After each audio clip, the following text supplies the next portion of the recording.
State officials have filed an appeal to last week's decision by a San Diego federal judge to strike down a 30-year-old ban on assault weapons. Mark Mester reports on the legal battle. Judge Benitez, and Matty, you were right, is a stone-cold ideologue.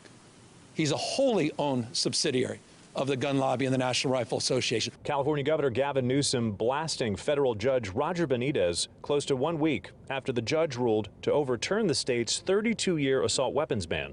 This was done on a day when we're reflecting the lives of thousands of families that were destroyed because of gun violence, and he chooses to put this decision out on that day. That says everything about his character. Judge Benitez overturned that ban last week and made comments in his 94-page ruling that angered gun safety advocates like State Attorney General Rob Bonta.